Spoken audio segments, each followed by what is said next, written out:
Live news, खबर तो पक्की है। नमस्कार, मैं शंभू कुमार, आप देख रहे हैं लाइव न्यूज। मैं अभी प्रयागराज में हूं और अतीक अहमद का जो पुश्तैनी घर है उस घर पे मैं आ गया। यहाँ पर देख सकते हैं कि 15 तारीख को शाम 8 से 9 के बीच में 9 से 10 के बीच में अतीक अहमद को 3 फर्जी पत्रकारों के द्वारा मार दिया गया। यहाँ पर पुलिस प्रोटेक्शन है और अतीक अहमद का जो घर दिखाते हैं। सबसे पहले हम यहाँ से स्टार्ट करते हैं। यहाँ पर देखिए अतीक अहमद, यहाँ घर को तो पहले ध्वस्त कर दिया गया है और अतीक अहमद का ये पार्ट जो है, इसमें देखिए डॉगी है, यहाँ पे डॉगी है और डॉगी को दिखाइए, डॉगी है यहाँ पर कोई इसे कुछ देखने वाला नहीं है।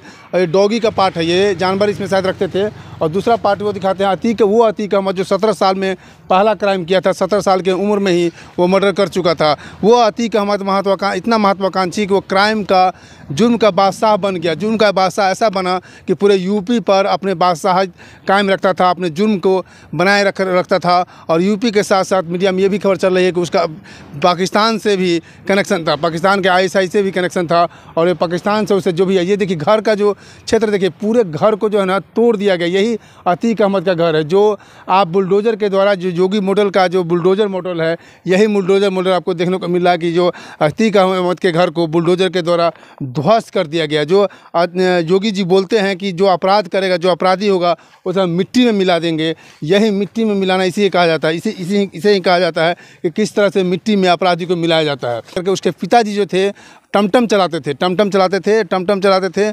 उनकी जो शुरुआती हालात थे वो गरीबी हालात थे, लेकिन वो गरीबी हालात से निजात करके इन शॉर्टकट माध्यम अपनाया। उन्होंने अपराध के दुनिया में अपना पैर रखा और अपराध में सबसे पहले जब अपराध जो उन्होंने किया वो 1980 के दशक में प्रयागराज का जो पहचान था वो धार्मिक स्थल, यहाँ पर लोग जो आते थे संगम में स्नान करने के लिए, लेकिन उसी बीच में गोलियों की बौछार शुरू हो जाती है। और गोलियों की जो बौछार शुरू होती है वो अतीक अहमद के द्वारा। अतीक अहमद जब सबसे पहले जो चांद बाबा थे उस समय के जो अपराधी थे उनके गुट में शामिल होते हैं। उनके गुट में शामिल होने के बाद फिर इसी जगह से प्रयागराज से, उस समय का इलाहाबाद, अभी का प्रयागराज, उस समय का इलाहाबाद, उस समय वो विधानसभा से खड़ा होते हैं और दोनों खड़ा होने के बाद अतीक अहमद 25,000 वोट से आगे निकल करके वो जीत जाते हैं। और वहीं पर जब जीतते हैं और चांद बाबा जब हार जाते हैं तो दोनों के बीच में झड़प शुरू होती है, गोलीबारी शुरू होती है, बमबारी शुरू होती है। बमबारी शुरू होने में अतीक अहमद जो है चांद बाबा को मार हत्या कर देते हैं। जब चांद बाबा की मौत होती है,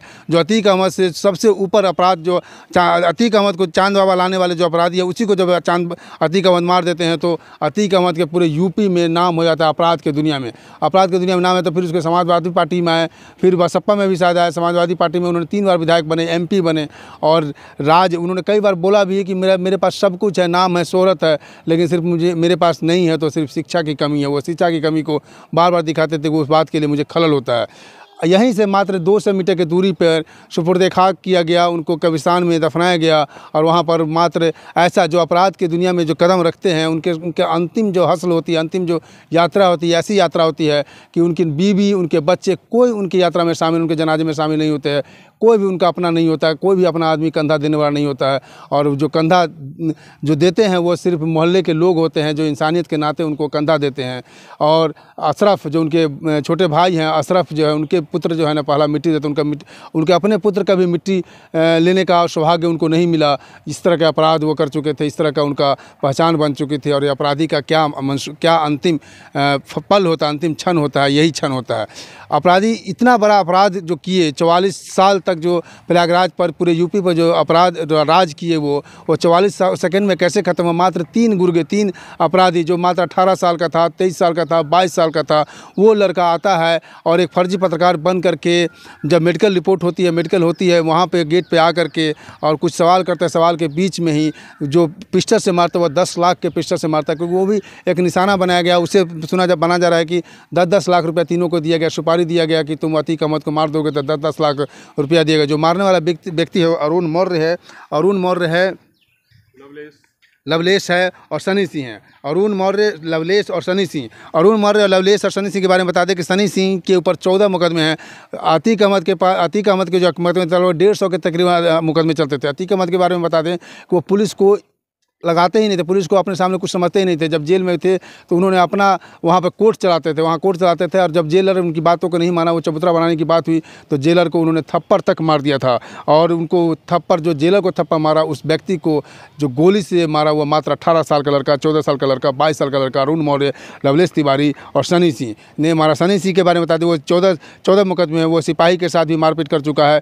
ट्रेन लूटने में अरुण मौर्य का भी नाम है। और इन लोगों की जान पहचान, दोनों की जान पहचान जेल में ही हो चुकी थी। और जेल में जान पहचान होकर तीनों एक ग्रुप बनाया, तीनों प्लान किए। और तीनों का मास्टरमाइंड कौन है अभी तक ये उजागर नहीं हुआ है। कहा यह भी जा रहा है कि सपा पार्टी के कुछ नेताओं का नाम आ रहा था इनके ऊपर। और अतीक के भाई जो हैं अशरफ, उन्होंने कहा था कि मैं बंद लिफाफे में जोगी जी के पर अभी उनको इतना विश्वास था कि बंद लिफाफे में जोगी जी को मैं लेटर भेजूँगा और उसमें कुछ लोगों का नाम होगा जिस नाम से पूरे मीडिया में है, पूरी दुनिया में हड़कंप मच जाएगी। तो शायद नाम उजागर होने से पहले ही जिस व्यक्ति का नाम आता, लगता कि अगर मैं भी इस कानूनी शिकंजे में फंस जाऊंगा तो ये गुर्गे के द्वारा, 3 व्यक्ति के द्वारा उनको सुपारी दे करके, पैसे दे करके अतीक अहमद को और अशरफ को मौत के घाट उतार दिया गया। तो ये अपराध का अंत इसी तरह होता है। ये देख लिए आपने देखा अतीक अहमद का घर, यह घर है जो सुनसान पड़ा हुआ रेगिस्तान में, जो जहाँ पर लोग हज़ारों लोगों की यहाँ पर आवाजाही होती थी।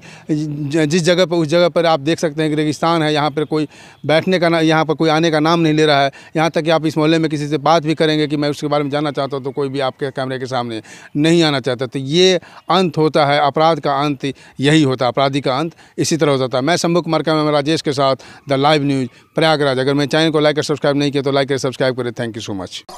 लाइव न्यूज़, खबर तो पक्की है।